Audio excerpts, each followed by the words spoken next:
ఈరోజు 39వ వర్ధంతి సందర్భంగా చిట్యాల ఐలమ్మ వరంగల్ జిల్లా రాపర్తి మండలం తల్లి మల్లమ్మ సాయిలకు జన్మించినటువంటి 4వ సంతానం. పాలకుర్తి అత్తగారు చిట్యాల విసునూరు గ్రామంలో ఆ రోజు నైజాం నిరంకుశ పాలన హింసిస్తున్నటువంటి ఆ హింసాకాండనంతా చూసి సాయుధ పోరాట దళాల్లో ఆ కోసం పనిచేయలేదు. బాంచన్ దొర నీ కాల్ముక్త అనే నినాదం పోవాలి, దున్నేవాడికే భూమి కావాలి అనే నినాదంతో చాకలైలమ్మ ఆ రోజు నడుము కట్టి బయలుదేరిన వీరవనిత. ఆ వీరవనిత వర్ధంతి ఈరోజు ప్రభుత్వం అధికారికంగా జరపాలని కూడా మేము సిపిఎం పార్టీగా డిమాండ్ చేస్తూ ఉన్నాం. ఎందుకంటే ఆ రోజుల్లో ఆ రజాకారుల మెడలు వంచి ఆ వీరవనిత విసునూరు దొరను విచ్ఛిన్నం చేసి పోరాటం చేసింది. కాబట్టి ఆ పోరాట స్ఫూర్తితోటి ఈరోజు మన అణగారిన కులాలు మొత్తం కూడా ఆ పోరాటాన్ని మనం స్ఫూర్తిగా తీసుకొని దాన్ని మనం ముందుకు తీసుకుపోవాలని నేను కోరుకుంటూ ఈ అవకాశం ఇచ్చిన మీ అందరికీ కూడా మరొకసారి విప్లవాభివందనాలు చేస్తూ ముగిస్తున్నాను. సోదర మండల సంఘాల రజక సంఘాల ఆధ్వర్యంలో మున్సిపాలిటీలో చాకలైలమ్మ వర్ధంతిని జరుపుకోవడం ఈ తొర్రూరు మున్సిపాలిటీ ప్రజలందరి అదృష్టంగా భావిస్తున్నాను. ఈ నిర్వాహకులైనటువంటి చాకలి ఐలమ్మ వారసులందరికీ వర్ధంతి సందర్భంగా అభినందనలు, ధన్యవాదాలు తెలియజేస్తున్నాను.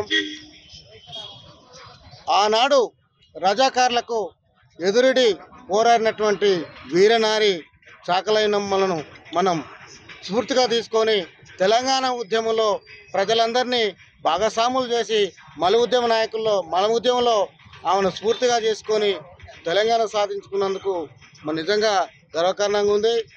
ఎందుకంటే ఆ రోజుల్లో ప్రజలు రజాకారులు చేస్తున్నటువంటి చిత్రహింసలకు, భూస్వాములు చేసినటువంటి బానిస బతుకుల నుంచి విముక్తి కోసం బహుజనులంతా ఐక్యతగా ఉండి ఆ రోజు చాకలైలమ్మను వీరనారిగా మన పాలకుర్తి కాన్స్టిట్యూషన్లో చాకలైలమ్మ జీవించి ఉండడం మన అందరి అదృష్టంగా, పాలకుర్తి గడ్డ ప్రజల అదృష్టంగా భావిస్తున్నాను. ఎందుకంటే ఎవరు కూడా ఆ రోజు ధైర్యం చేసి పోరాడలేదు. ఆ పోరాట స్ఫూర్తి ఇప్పుడు కూడా మన ప్రజల మధ్యలో ఉండి వారిని ఆదర్శంగా తీసుకొని మనం ముందుకెళ్ళి వారి ఆశయ సాధన కోసం మనందరం భాగస్వాములు కావాలి.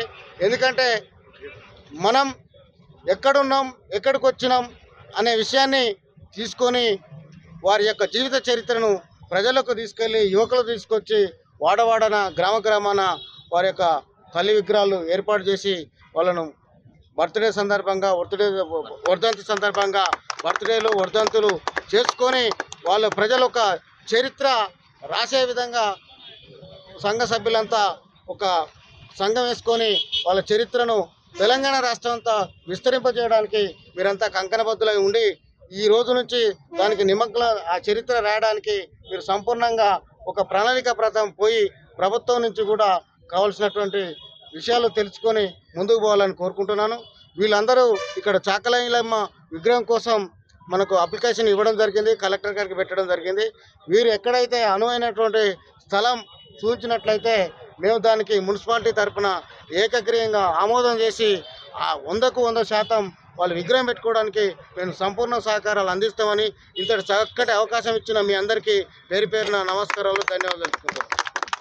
జిల్లా తొర్రూరు డివిజన్ కేంద్రంలో రజక వృత్తిదారుల సంఘంలో చాకలైలమ్మ వర్ధంతి కార్యక్రమానికి ఇచ్చేసినట్టు మున్సిపల్ చైర్మన్ గారికి మరియు కౌన్సిలర్ల గారికి, ప్రజాప్రతినిధులకు, రజక సోదరులకు, వివిధ గ్రామాల నుంచి వచ్చిన రజక సోదరులందరికీ కూడా హృదయపూర్వక నమస్కారాలు. మనము ఈరోజు ఐలమ్మ గారి వర్ధంతి జరుపుకుంటున్నామంటే ఆమె చేసిన త్యాగాలు, ఆమె చేసిన సేవలు, ఆమె చేసిన పోరాటాల స్ఫూర్తికి మనం ఈరోజు ఆమె పేరులో వర్ధంతి జరుపుకోవడానికి అవకాశం ఉన్నది. ప్రతి ఒక్కరు కూడా చాకలి ఐలమ్మను మనం ఆశయంగా తీసుకొని ప్రతి ఒక్క రజక సోదరుడు కూడా ఆమె ఆశయాలను నిలబెట్టుకోవడం కోసం ప్రతి ఒక్కరు యుద్ధ సైనికులు లెక్క ముందుకొచ్చి పోరాటం చేయాలని, అలాగే ఏమైనా మనం కేవలం వర్ధంతి జయంతులకే పరిమితం కాకుండా ఇప్పుడు మున్సిపల్ చైర్మన్ చెప్పిన ప్రకారంగా మనం ఎట్లయితే విగ్రహానికి అప్లికేషన్ పెట్టుకున్నామో మనం కూడా సభ్య సభ్యులందరం కలిసి దానికి ఒక బాధ్యులం అయ్యి వాళ్ళు ఎమ్మడి పడి మనం స్థలాన్ని ఎక్కడ కేటాయిస్తాం, విగ్రహం ఎక్కడ పెట్టాలి, జయంతి వరకు మనం ఈ ఉత్సవాల డివిజన్లో ఘనంగా జరుపుకోవాలని రజక సోదరులకు నేను పిలుపునిస్తున్నాను. అలాగే మనము మన యొక్క సంఘం యొక్క మహిళలకు మన వృత్తి కోసం పోయే ఇళ్లకు వచ్చిన రజక వృత్తి మహిళలకు రక్షణ చట్టం కోసం కానీ మనం చేసే పని విధానం కానీ సరైన పనికి తగిన వేతనం కోసం కానీ ఇవన్నీ కూడా మనం అంతా ప్రణాళికగా కూర్చొని మన సంఘ బలోపేతానికి కృషి చేయాలి. ఇప్పటికీ కూడా మన సంఘం దినదినం కొంచెం అభివృద్ధి చెందుతున్న ఆశాభావం వ్యక్తం చేస్తున్నా. ఇంకా కూడా మనం అందరం కూడా మునుముందు కూడా అందరం ఏకమై ఈ సంఘాన్ని బలోపేతం చేయడానికి నా వంతు సహాయశక్తి కృషి చేసి సంఘాన్ని ముందుకు తీసుకుపోవడానికి ముందుకు వస్తానని సభాముఖంగా తెలియజేస్తున్నాను. జై రజక, జై జై రజక, సాకల ఐలమ్మకు, సాకల ఐలమ్మ, సాకల ఐలమ్మ, ఐలమ్మ ఆశయాలు, ఐలమ్మ ఆశయాలు, జై రజక, జై రజక.